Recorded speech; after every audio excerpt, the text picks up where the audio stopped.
All right. Hi, everyone. I am Dr. Mitch Habza, Senior Program Manager of Distinguished Graduate Fellowships at ASU's Office of National Scholarship Advisement. And what that means is I work with undergraduate and graduate students applying to graduate level fellowships. So these are going to be fellowships that support any kind of graduate study, research, or other aspects of a graduate program. Today, we're going to be talking about fellowships that can be pathways to federal careers. So if you are interested in pursuing a career with the State Department or the U.S. government, two of the fellowships that we'll be talking about today are ways in which you can pursue those goals. And those two fellowships are the Presidential Management Fellowship and the Boren Fellowship.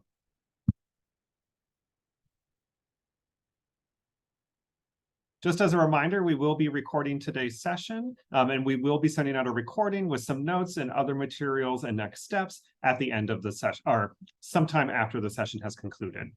So we'll go ahead and get started. So what do we mean when we talk about national scholarships and fellowships? So these are going to be awards that are external to ASU. They are not managed by ASU. They are not owned by ASU. Instead, they are awards that are open to national and international competition. That means you are going to be competing with other applicants. There's a limited number of awards. They're only giving out so many to applicants every year. And so not everyone who applies gets it. So it's important to keep in mind that these are competitive opportunities, and competition generally means that we have to put in some work for these applications.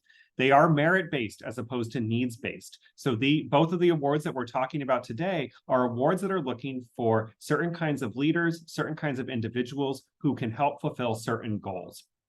And these goals are often articulated by a mission. So each of these awards has different missions, and they are looking for applicants who can fulfill those missions. And they want to see applicants who are going to do that well. And so that's what it means by it's merit-based and mission-driven, that they are looking for a certain caliber of applicant who can really fulfill what they're looking to invest in, right? They are investing in people. They are extremely prestigious. Winning one of these awards means that you are set apart from your peers. You have some kind of distinguishment that has been assigned to you by the people who review these awards, who make these decisions. And they say, this is a person that we want to invest in. And so they are prestigious. They are something you can put on your resume, but they're also transformative. It's not just all about the name. Instead, it's about how you can help fulfill this mission, how you can achieve your goals. These awards help applicants advance to their goals much more quickly. I apologize for interrupting. Do we have slides that we should be seeing? Oh my goodness, am I just presenting without slides? We are good. It all makes sense, but I did just want to check first. I am so sorry, everyone. I just jumped into it without sharing my screen. Let me share my screen really quickly.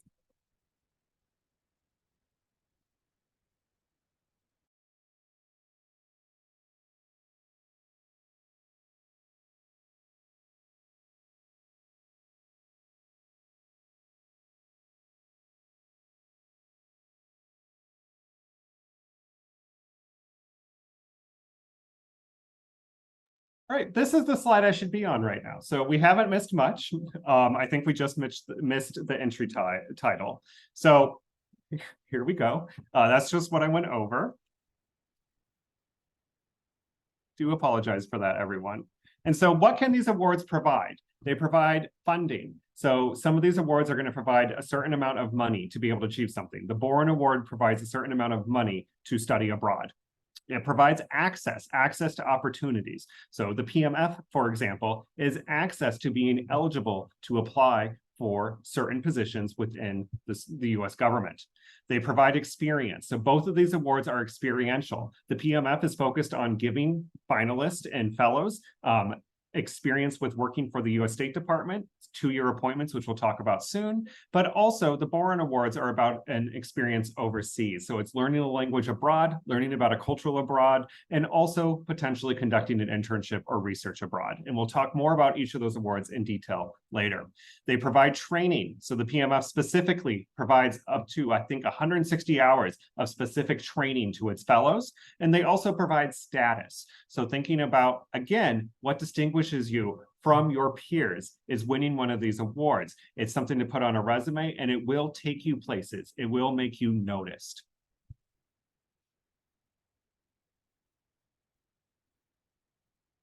All right, so ONSA, what do we do? The Office of National Scholarships Advisement. We promote national scholarships and fellowships, such as the awards that we were talking about today. We also target and recruit ASU applicants. So you were sent an email today as part of that recruitment.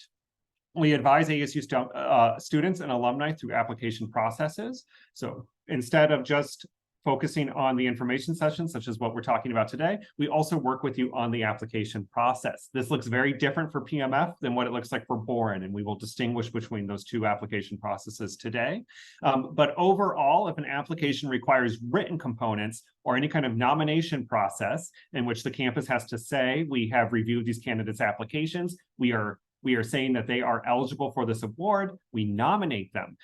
Boren does require a nomination process, and we'll talk about that a little bit more when we talk about Boren. But we work with you all through that application process. My specific area of expertise is writing. I have a doctorate in rhetoric and composition, specifically in writing centers.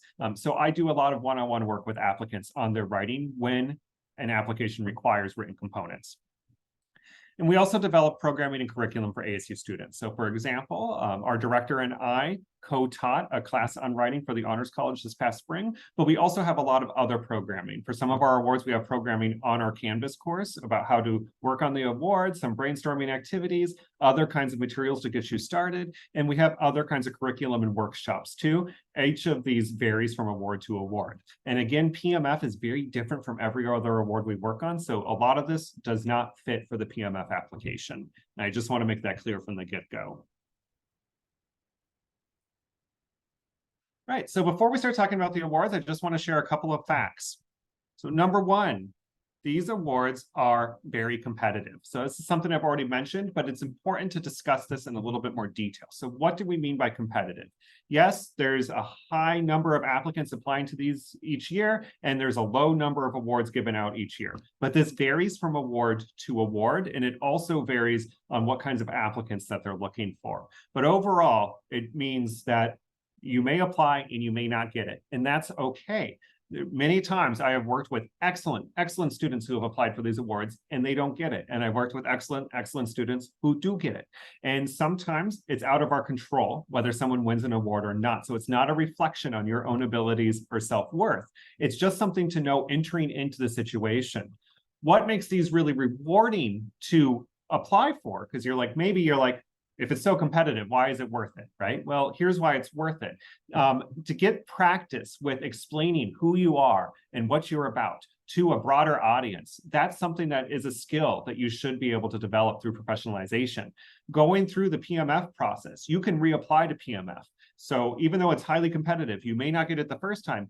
Knowing what it's like the first time, you can reapply the second time and maybe stand a better chance because you understand what the process is all about. But additionally, for awards like Boren, where there's written components, it is also an opportunity to advance yourself as a writer, gain more experience with writing, and again, be able to explain your research, your goals to a broad audience that maybe you haven't ever written to before. And those are important skills to gain practice with, particularly as graduate students. Fact number two, the application process can be challenging. They do require a lot of work. The Boren application and the PMF application, as we'll review, very different application processes, but both of them will have their own challenges, and both of them will present obstacles to you all as applicants. And so you do have to be prepared to work hard. Don't start on these at the last minute. Start early. Start gathering your materials, thinking about what information is necessary to share with these audiences, and work with an advisor, in particular on the Boren application, on how to put together a good application. And we are here to advise on that. We have a lot of expertise with what makes a competitive application for something like Boren. And so you do have to put in the work, though. We can't do the work for you, right? And so it can be challenging. You must be prepared to work hard, but it also can be very rewarding, as I discussed with the earlier slide.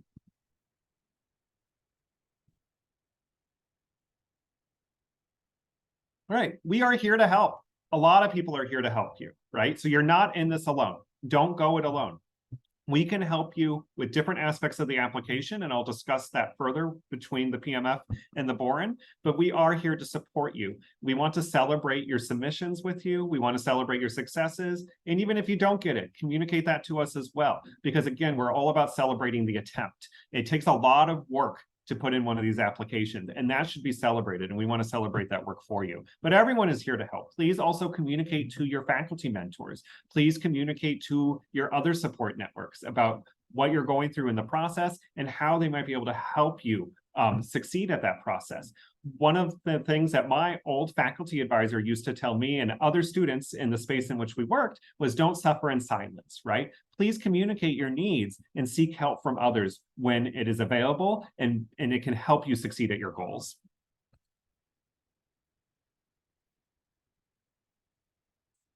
All right, fact number 4 is our office does see a good number of successes. And so here is a list of the number of awards that applicants have won through our office in the past 10 years. And you will see that we've had 32 PMF finalists, and we'll talk about what it means to be a PMF finalist soon. And that number has been increasing over the past couple of years. So for the past 2 years, we've had record numbers of 9 finalists from ASU, both for last year and the year previous to that. And then we have had 41 Boren Scholars and Fellows. And so those are 2 numbers to really lock in on and think about, that you too could be among those ranks. And we are successful because the institution puts in the resources for us to be successful. So ASU wants you to succeed at these opportunities, and our office exists to aid you in being successful in applying to these opportunities. And we also just put in a lot of hard work on behalf of our applicants, who are also putting hard work in on their applications. So how do you get started? Think to yourself what your objective is. Since these are mission-driven awards, those missions have to match your goals.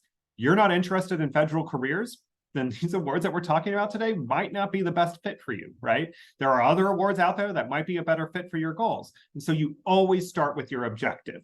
You have to make sure that the ends meets the means. And so we have to gather all your ideas, figure out what you want to do with your life. And maybe there is multiple paths, and there are multiple paths in front of you, and I understand that. It doesn't have to just be, this is the one thing I want to do with my life. But whatever you're applying to has to eventually make sense with what you want to do with the rest of your life. Please explore available resources. You know, you can work with ONSA, work with your local writing center. For preparing for the PMF, some of the resources at our career center might be useful for you. Make lists.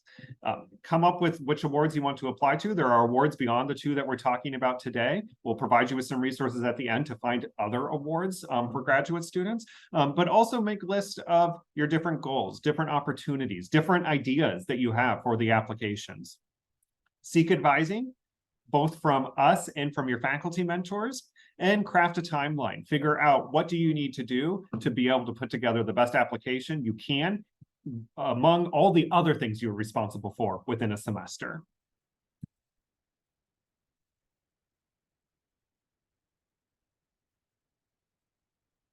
All right, so first we're going to talk about the Presidential Management Fellowship. So the Presidential Management Fellowship was established over 45 years ago by executive order, and it has gone through changes over the years, but the essential mission is that they want to recruit and develop a cadre of future government leaders from different sectors of society. And so in this context, it means different people from different backgrounds, but also different people from different areas of expertise. So this is open really generally to almost anyone from any field. And so it can be a really good fit for folks who have decided that they want to go work for the US government. And so what it means is it's basically a civil service examination. And what a civil service examination is, and this is what makes the PMF a little bit different than something like the Boren and other applications that have traditional essays where you write a personal statement or you write a statement of grant purpose or outline your research. You don't do that for the PMF. The PMF instead is you have 2 weeks to sit down on a computer. You take an examination that tests you on your soft skills, asks you some questions, and we'll talk more about this process later. But that's how you get started with the civil service examination. They want to get a sense of who you are and what kind of leader you are. And so they want to know about your characteristics. Applicants who are selected as finalists, that's getting to the final stage, are eligible to seek federal employment for up to 12 months. So once you become a finalist, that means you have 1 year to seek employment. So the PMF cannot guarantee employment. It's very hard to guarantee employment because we never know what jobs are available at any given time. But you do have 1 year to apply to jobs, seek appointments. They want to make sure they're hiring someone who's a good fit for their job. And then once employment is secured, fellows obtain a 2-year appointment with the following benefits. It's a full-time job for the government with salary and benefits, and you can have promotion up to the GS-13 level. If you are curious about what those levels mean, please get on Google. There are plenty of documents breaking down those different levels for working for the government. Access to formal interactive training with the PMF Leadership Development Program. As I mentioned earlier, I think it's 80 hours per year, so 160 hours of intensive training specific to PMF fellows. Many employment benefits, including health, dental, and vision, paid holiday and leaves, etc. More on their website for those benefits. Accessing to networking and opportunities, which they describe as robust.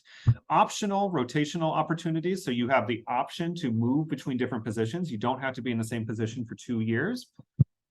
And there is the potential opportunity to non-competitively convert to a term or permanent federal position upon successful completion of the fellowship. So it can lead to a long-term career for the government.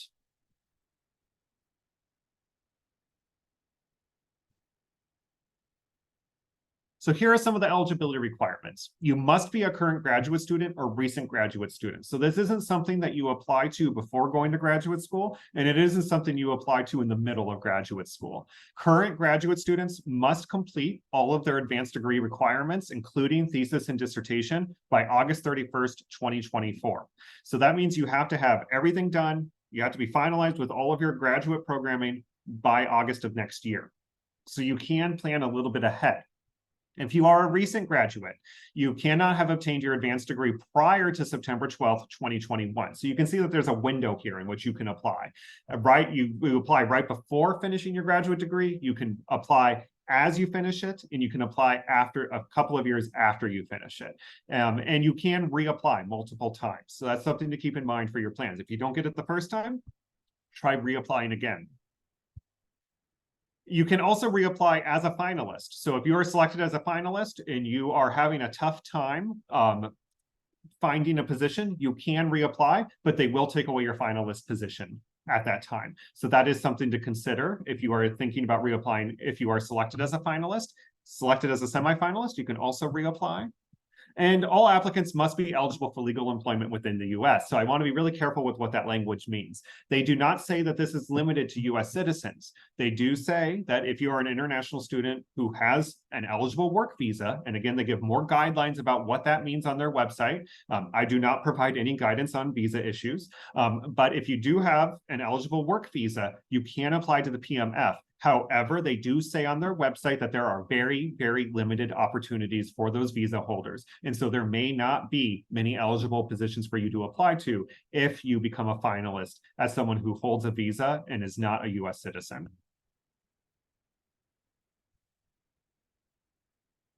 So here's what the application process looks like. As I said before, it's a civil service exam. So the exam opens on September 12th, and you have up until September 25th to complete the exam.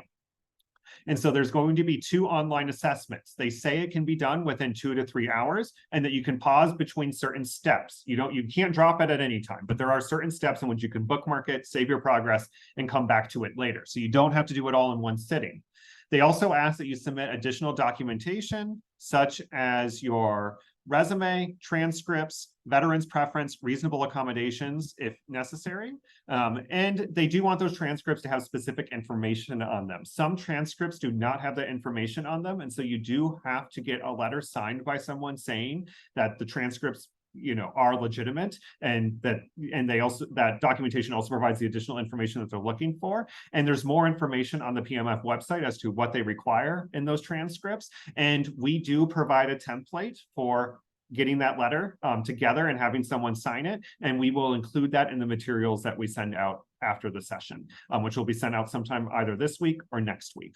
And then also I argue that there is a secret assessment happening. So this is something that's not visible necessarily, but you need to demonstrate that you can pay attention to what they're asking you to do. And so they want those resumes and transcripts, everything to be formatted a certain way, have specific information in them. And so you want to make sure that you have proofread everything, that it meets all their requirements. They say that the number one thing that disqualifies someone from being eligible is that they haven't dotted all their I's and crossed all their T's. They just didn't follow directions when submitting their application. That's a really stinky reason to become ineligible, right? Because people put in a lot of time answering all those questions in the exam. So you do have to make sure that you have done everything according to their guidelines, and their website is incredibly detailed in what they're asking you all to do. I don't think they really keep anything a secret. The only reason I call this secret assessment is they're trying to figure out whether you can be a bureaucrat or not, right? And so please make sure that you're submitting everything in the format that they want it submitted, and that you've proofread everything, and that it looks,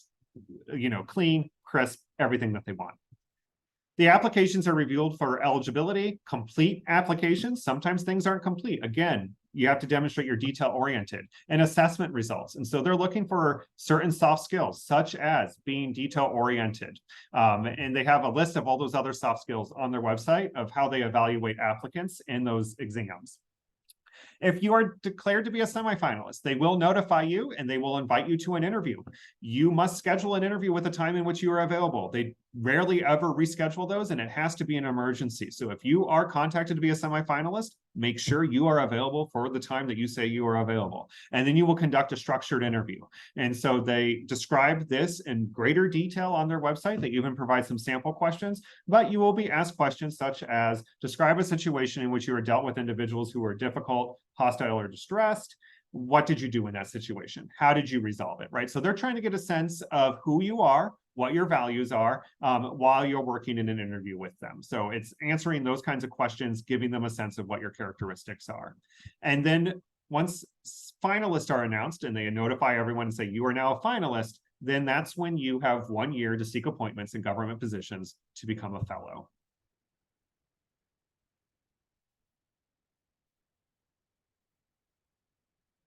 All right, so here are some tips for applying to the PMF. Please read the PMF website. Please review the eligibility requirements, the application process for the 2024 application. So one thing that can be a little confusing is they're going to have different sections for different years. You're not applying for 2023, you're applying for 2024, because that's when the award starts. Read the PMF applicant handbook. It's a very detailed document. It's very useful. If you're wondering how I learned everything I know about the PMF to give this presentation, it's because I read these resources that I'm directing you to right now, right? They are very user-friendly. There is a lot of information, very accessible. Please read through it. Look through the PMF handbook.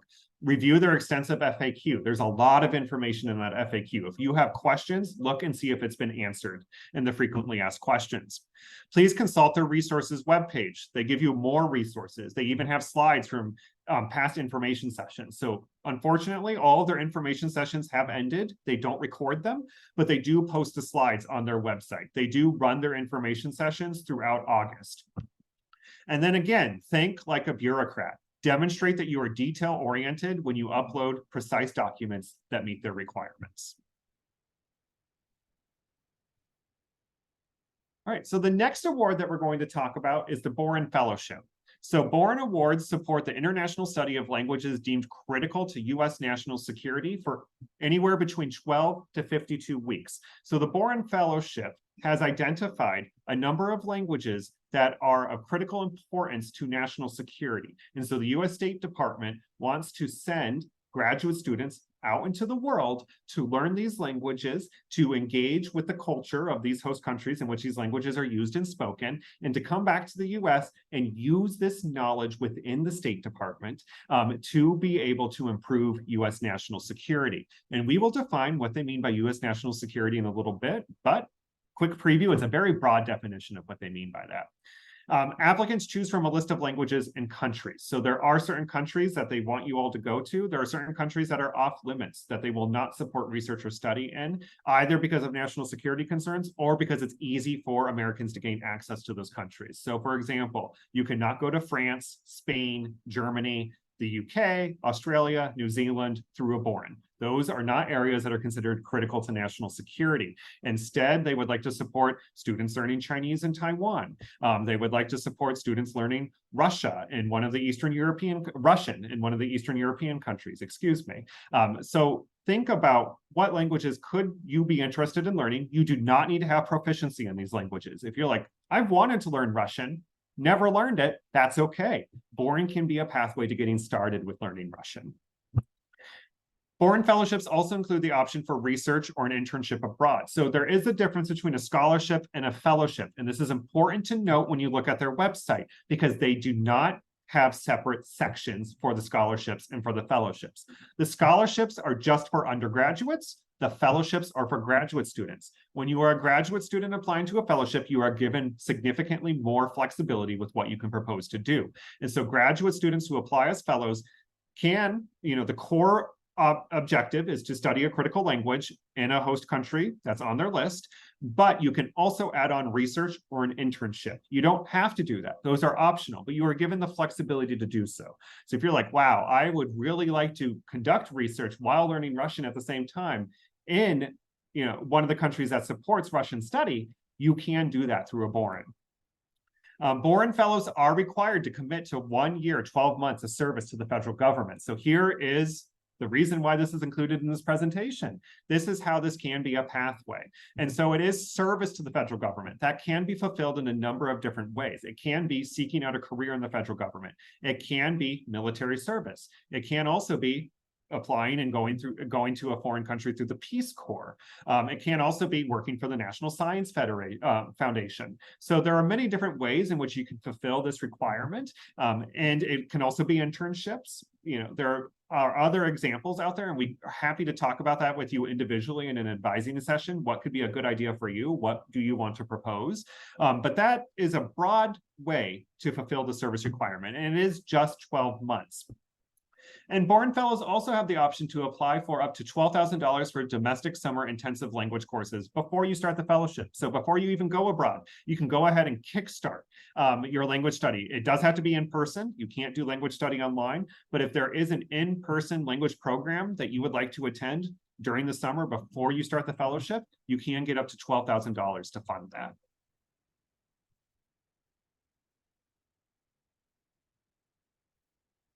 All right, so here are the eligibility requirements. Unlike the PMF, which requires that you have an eligible work visa to apply, you must be a U.S. citizen to apply to a Boren. And this has to do with funding. So it is the U.S. State Department funding students to go abroad and study these languages, engage with these cultures, and that money comes from taxpayer dollars. And so there are certain allocations about what can be done with taxpayer dollars, and that is one reason why this is limited to U.S. citizens.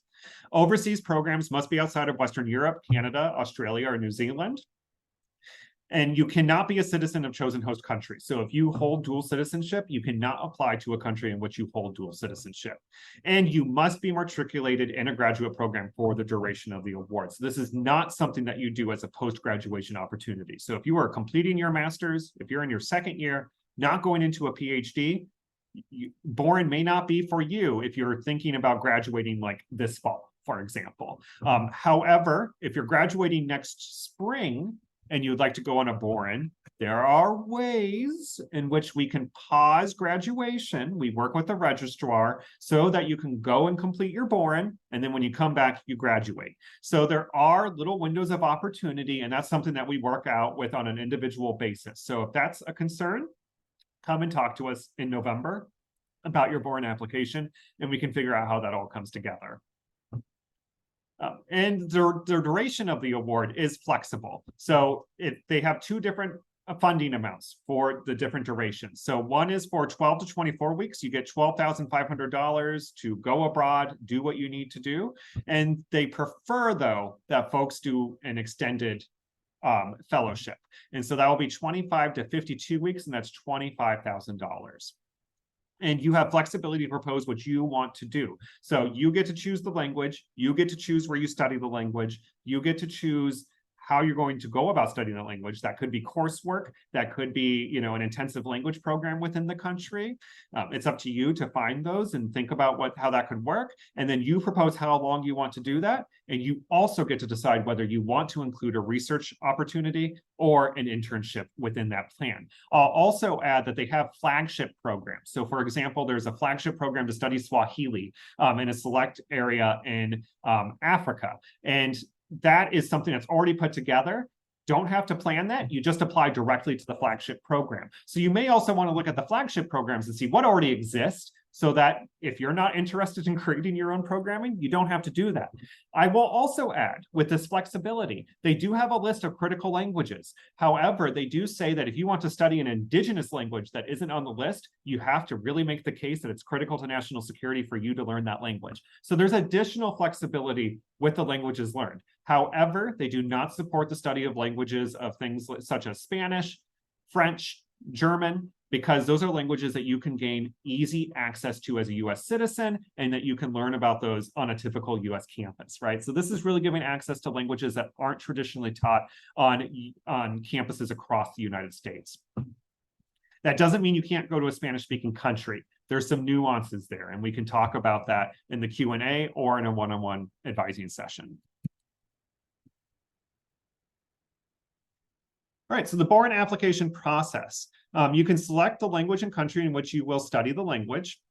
You can decide if you want to conduct research or acquire an internship. So make that decision. What do you want to do with this opportunity? And then you're going to compose 2 essays. So there's going to be 1 essay on national security. This is where you're going to make your argument. Why do you need to go to this country and study this language? And why is it of importance to national security? They particularly encourage you to stay within your area of expertise. So if you are in veterinary medicine, for example, so I'll give a quick example of an applicant I worked with a couple of years ago, and I think she's a really good example of how they define national security. So I was working with an applicant when I was at Purdue University, and she was applying to the Boren Scholarship, and she was in veterinary medicine. And she made the argument in 2018 that she needed to go to Romania to study veterinary medicine with folks in Romania while also learning Romanian, because it was of importance to national security for us to build international relationships between people who study zoonotic diseases in case there ever was a global pandemic caused by a zoonotic disease. This was in 2018. It's hard to argue with the logic of that now, as we're coming out of COVID, right? And so that may not compute as, wow, that has to do with national security, studying veterinary medicine in Romania, but it absolutely did, and they supported it and sent her there to do that, right? And so they do have a broad definition of national security, and you should stay within your field of expertise when making your proposal. And then they also want to see an essay on motivation and public service careers. So this is where you kind of decide what your career pathway is. How are you going to fulfill that service requirement? What is your motivation for wanting to work for the State Department or fulfill a service requirement? And what are your larger goals, right? So it's a 1-year service requirement. So you can do that and pursue a career in the academy, pursue a career in industry, right? You don't have to commit to working for the State Department for the rest of your life, but they do want to get a sense of how this all comes together and what your motivation is for doing what you're proposing to do. If you are proposing research, you do have to compose an abstract and methodology section. And then you do, in the application portal, have to include your employment history and activities.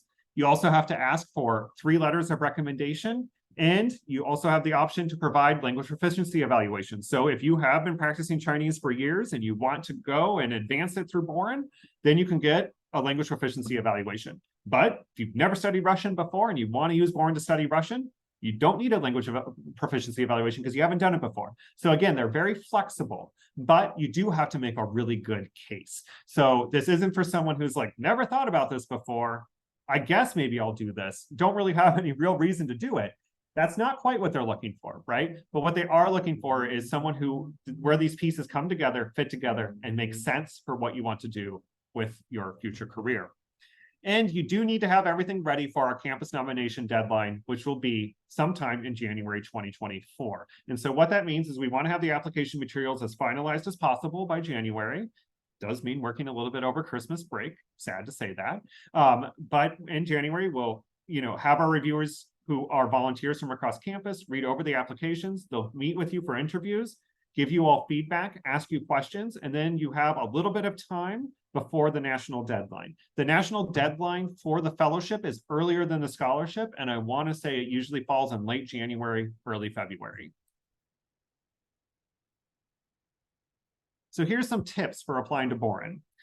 So please remember that they have a broad definition of national security. Think of the example I just used with that student who was applying for veterinary medicine in Romania.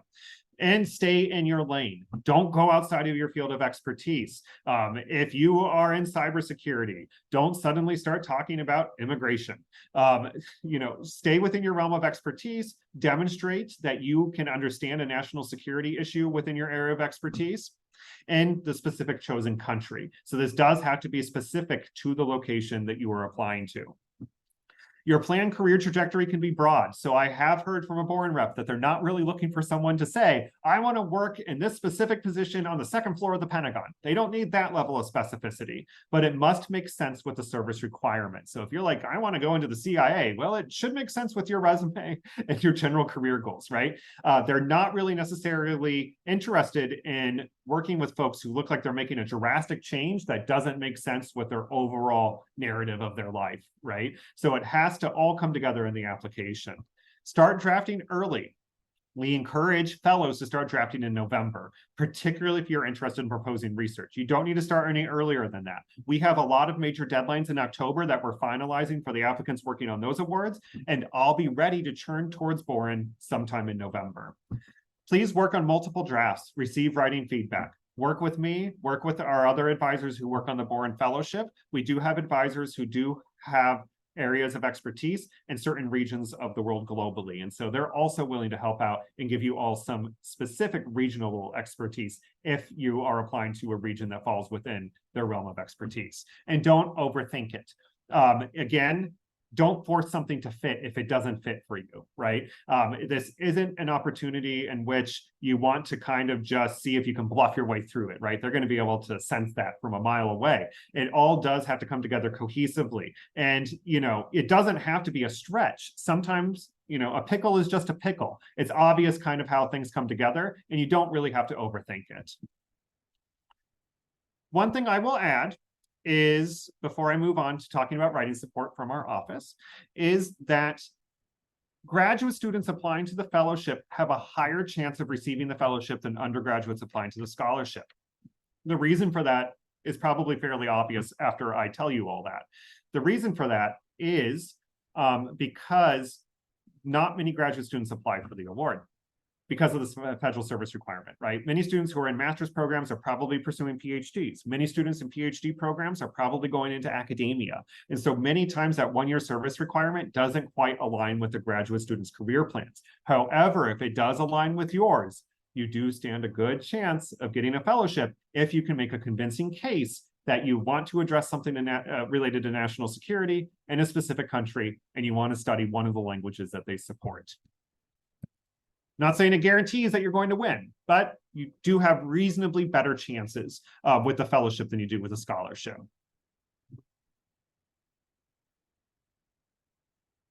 So why get writing support from us? There's a couple of different reasons for that. And so when I think about why you should work with us on writing support, I often turn to this passage from one of my favorite articles, which is Gopin and Swan's article, The Science of Scientific Writing. Some of you might not be scientists, bear with me.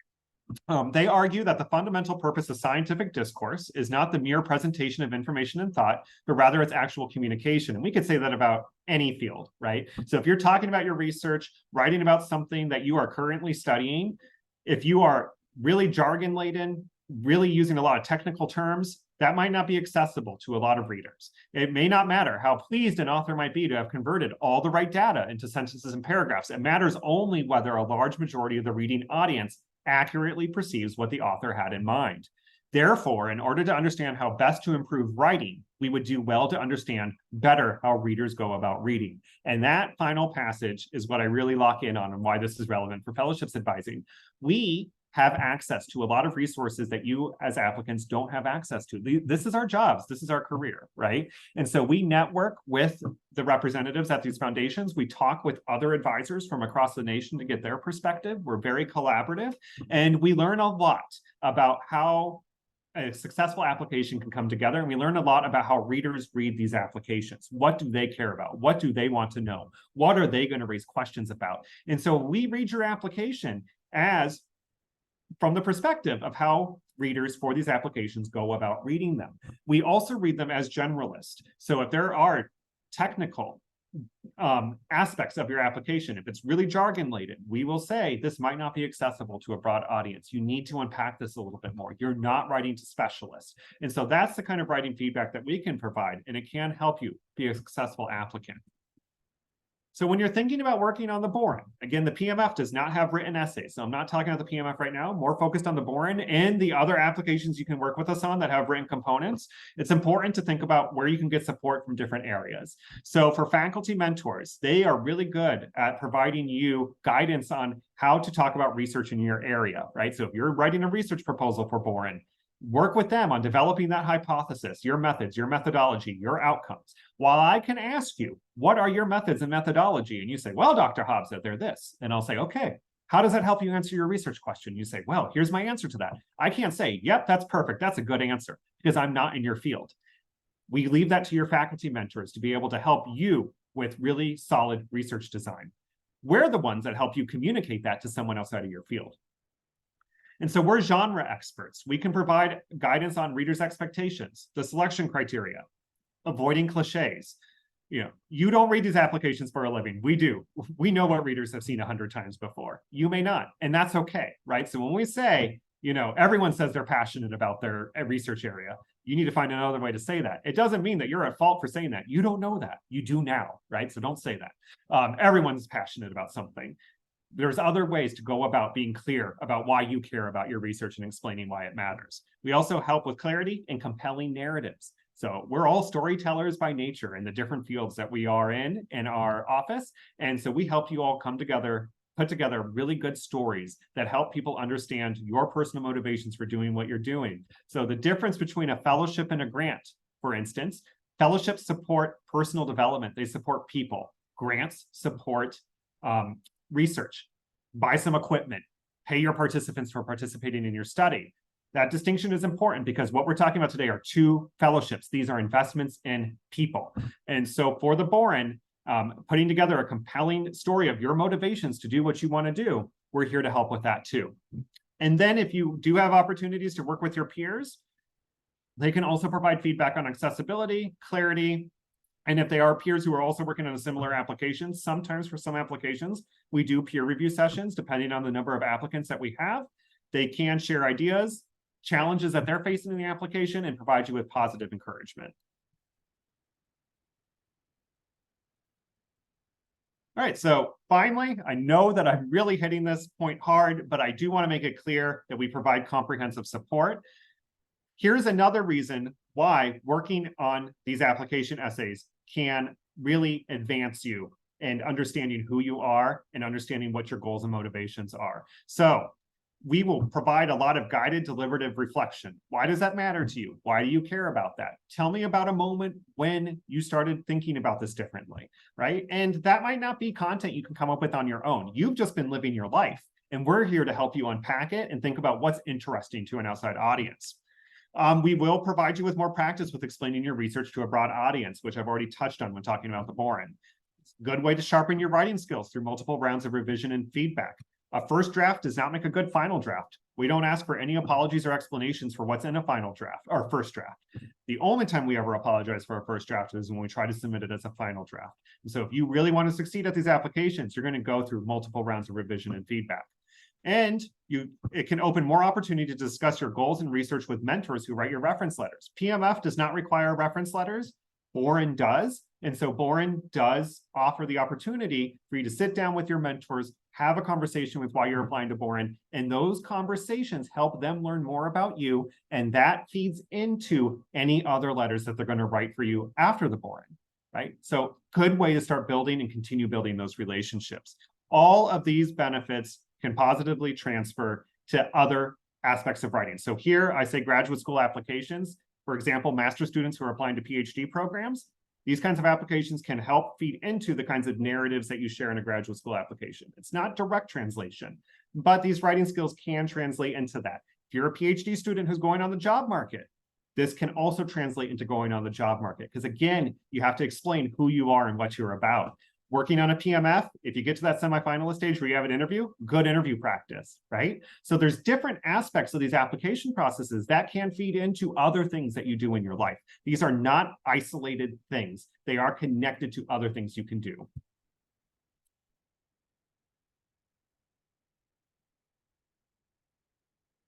So here's some of the support that we provide for students applying to graduate level fellowships. Individual advising. I can meet with applicants one-on-one. Some of the awards that we work on does also include group advising.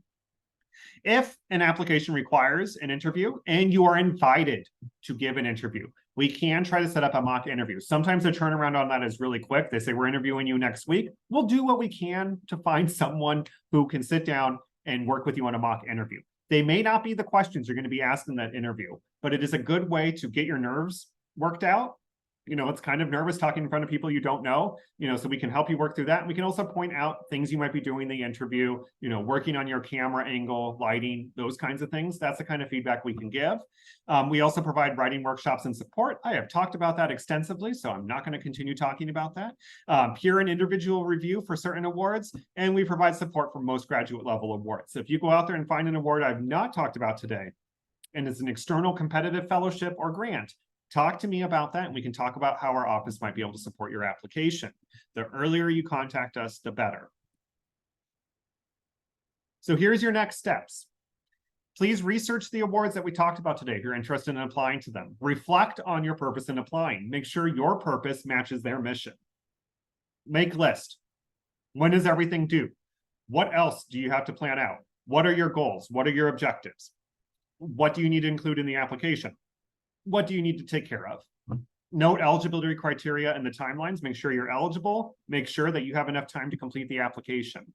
And then schedule an appointment with ANSA online, but I'm going to make it very clear when to do that. So please listen, this is very important. For the PMF, it is open between September 12th and the 25th. Since it is an exam, I cannot help you with the exam. You are being examined, right? I cannot provide any guidance on that. There is no writing component. So please do not make an appointment for PMF support. If you have questions about something to do with the PMF submission process, first, please review the PMF handbook. Look at their FAQ. Review the resources on their website. And then if you do not have an answer to your question, or if there is some ambiguity and you're not sure, you can contact PMF, or you can contact me and I can try to figure out if I can help answer that question. But please do not schedule an appointment for PMF.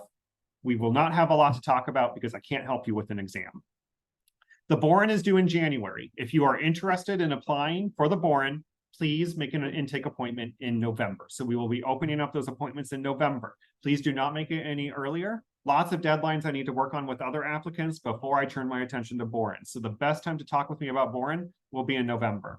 If you want to know about other graduate awards, please email me for a resource guide to get started, which Kai is also going to share that resource guide in the chat right now. Could you share that, please, Kai?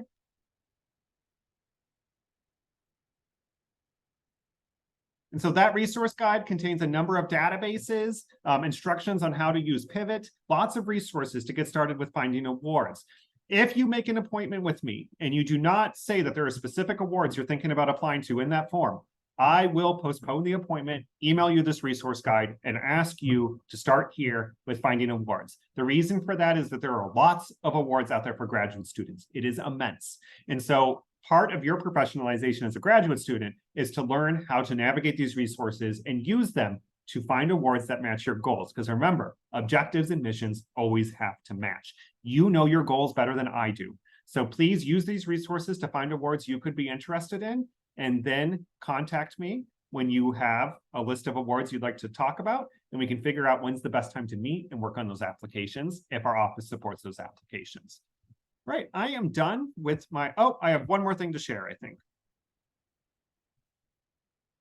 Yes, I do. So just want to let you all know, Monday, September 11th, we have a Boren representative on our campus. So if you want to learn more about Boren, please attend this event. Use that QR code to sign up in RSVP. And this is a great way for you to learn more about the specifics of the award. So if you have questions about Boren, you might want to save them for that talk because you'll get an expert's point of view from the foundation themselves. This is an invaluable resource. This is where we learn information about Boren, right? So we would really encourage you all to go to this event on September 11th. All right, and now I'm opening for Q&A. So Kai has been keeping a list of the questions that have been asked in the chat. I'm going to go ahead and stop sharing so I can take a look at that. And I'm happy to answer any questions that you all have. Kai, is the Boren event on Zoom or is it in person? I think it's in person. It is in person, yes. Will it be hybrid?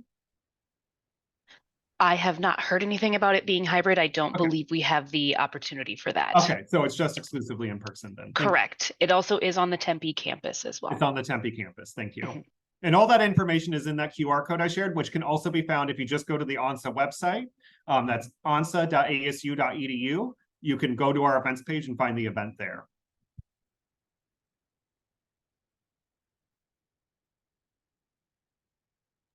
We also did have an earlier question from Sophia. How competitive are Boren nominations? If you are working with us on the application process and you are using our feedback and you are applying the feedback, then you should be good with the nomination process, right? So we are here to help you prepare for the nomination process. I can't make any guarantees about anything, right? But I will say that we're not trying to make life more difficult for people, right? The nomination process is part of us saying we have vetted and worked with this candidate. So if you put in the work and work with us, that's what the nomination process is for. Does that make sense? Yes, thank you.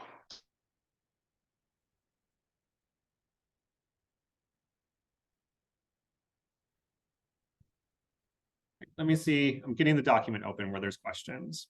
Oh, that's all the questions. All right. So what other questions do we have, folks? Sorry, this is Alec. Can you apply to a Boren Award if you've already done a graduate degree program, if you're doing like another graduate degree program? I don't think that should be an issue. As long as you are currently enrolled in a graduate degree program and will remain enrolled for the duration of the award, then you should be fine with a Boren. Do you have to be enrolled when you apply, or is it when the Boren Award would start? Let me pull up their website real quick, Alec. That's a good nuance to ask about.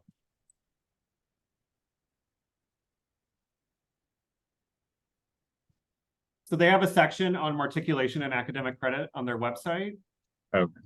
And you have to be matriculated in or applying to a graduate degree program located within the United States. So you have to be applying to graduate school at the same time you're applying to Boren. And I think you need to make that clear in the application. Okay. Thanks. Yep. And we can talk, if you work with us, we can talk about how to address that in the application itself, right? It's part of your plans. And so it's just outlining those plans for them. Okay, thank you. What other questions do we have, everyone? I have one actually. Sure. For the PMF, is that a fellowship that's within Arizona, or is it based on what jobs are available? How does location work for that It's one? based on what jobs are available. So the exam itself is conducted through, I think it's usajobs.gov. I think that's the website. You want to double check on the PMF website to see how the exam is administered. It is through a website, and I think that's the same website you use to locate jobs. So it is national. So you could apply for jobs conceivably in other states and other areas. It's not just limited to Arizona. Okay, thank you. What other questions do we have?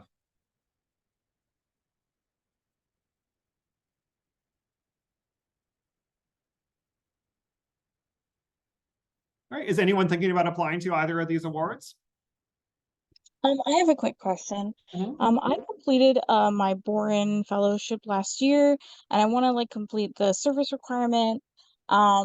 But I was wondering if one could apply to the PMF if they wanted to get into a field that's outside of national security.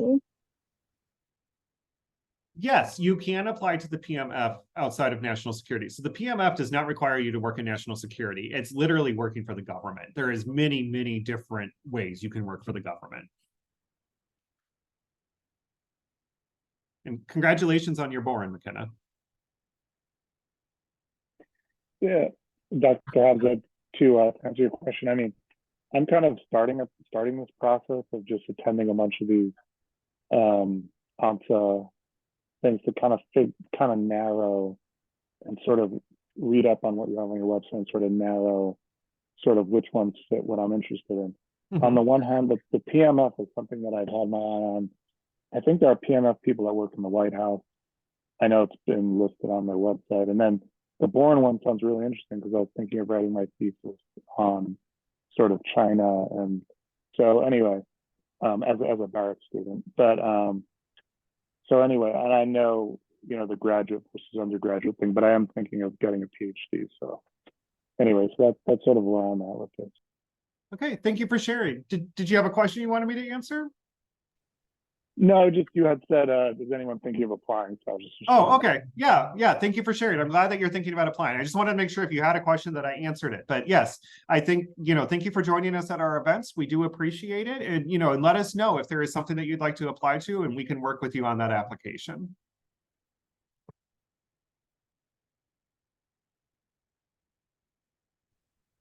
I have a question about the PMF. I'm thinking about applying, and I was curious if you become a finalist and then you secure a position, is there like some sort of authority as finalist for getting those positions, or is it the same as like any member of the general public in securing the position with a federal agency?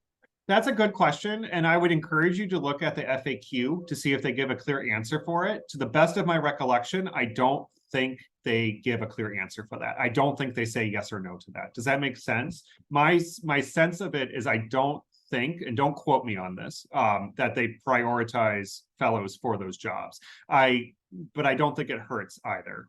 I think it's kind of one of those neutral things, because I think they want to be very careful and not say this guarantees you a job with the government. Okay, yeah, that makes sense. I didn't see anything about it, but yeah, thank you. Yeah.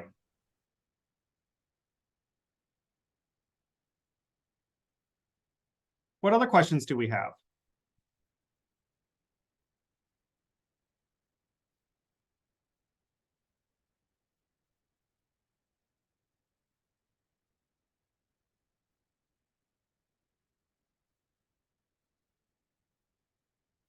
All right, well, I know that it is almost dinner time. If you are in Arizona, it's 5:30, so I will let you all go. Thank you for joining us today. We will send more information. There will be webinars such as CLS. Please look on our website. Those will be starting, I think, either in late September or early October. But look at our information sessions to learn more about CLS. All right, thank you, everyone. Have a good day. I'll see you all later. Take care.